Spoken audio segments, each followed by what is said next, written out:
Mobile gaming has come a long way since it was first created. Nowadays we have mobile devices dedicated to gaming, and games like PUBG, Asphalt, and of course Fortnite have been mobile giants in the gaming scene. Now I'll admit, mobile games are not perfect. The monetization can sometimes be really ridiculous. I really hate the idea of pay to play, where some free to play mobile games might have an energy system where you can only play for a certain amount of time until you have to wait a couple hours to play again.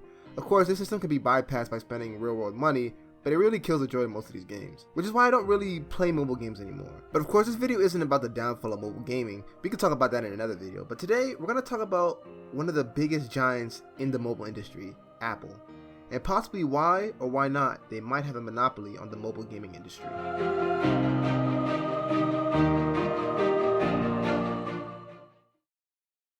Okay, so many of you might know what's going on about this Epic Games versus Apple lawsuit. But if you don't know, let's catch you up to speed real quick. So basically, whenever you make a microtransaction purchase in a mobile game, roughly around 30% of the proceeds go to Apple. This is said true for all types of markets, whether it be from Sony or Microsoft.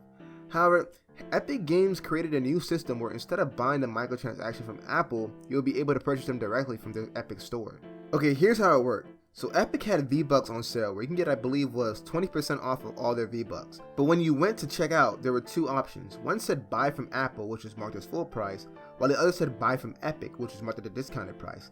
Well, most people with a working brain would pick the discounted one, which of course made the payment directly through the Epic Game Store, which meant the money went straight to Epic.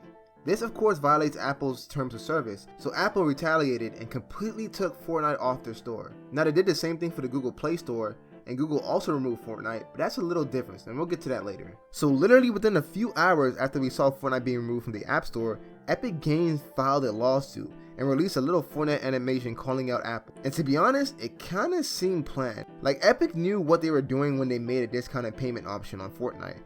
But regardless of that, after this all went down, I really started to wonder, is Fortnite really in the right? Is Apple's dominance in the mobile market really a monopoly? Well, let's find out.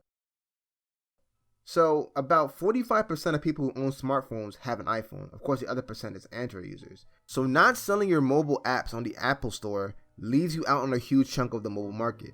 This is even more hard given that the only way for anyone to get an app on their iPhone, they have to download it from the App Store. Remember how I said Fortnite's case on Google is a little different? Well, the point is that Epic believes that Fortnite is so big that Apple is just a middleman, meaning they don't really benefit from being on the App Store, so the 30% cut that Apple takes from them makes little to no sense. Also, I want to point out that Epic has their own store where they take a cut from developers, but instead of 30%, it's around 12%. Also, Epic owns an engine called the Unreal Engine, which is basically what a good chunk of AAA games run on.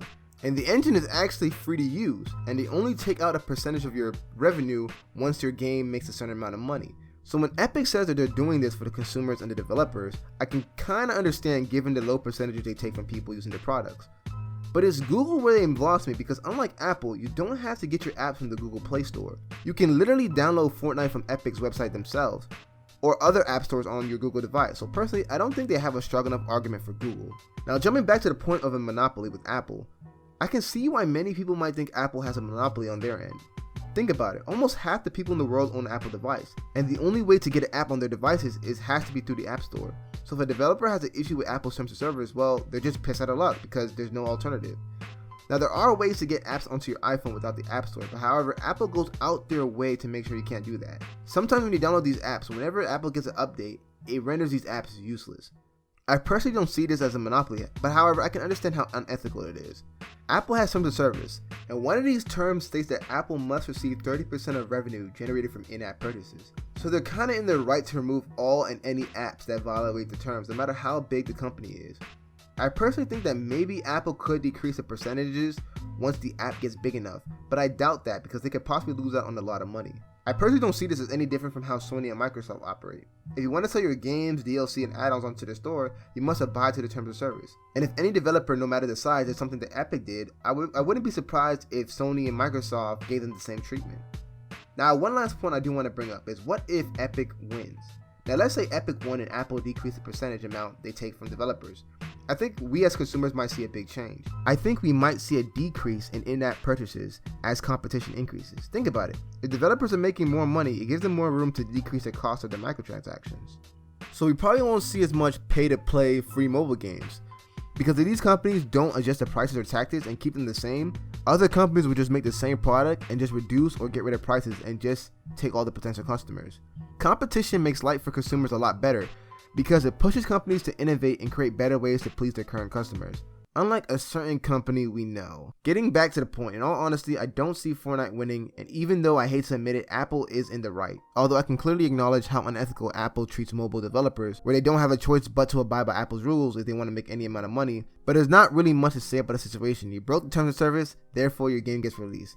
And with that being said, I would love to hear you guys' opinion in the comment section down below. Do you think Epic has a case, or do you think Apple is in the right? And also, do you think Apple actually has a monopoly in the mobile gaming industry? Because in all seriousness, if this case is taken seriously and Epic actually has a chance to win, we might see a huge change in mobile gaming.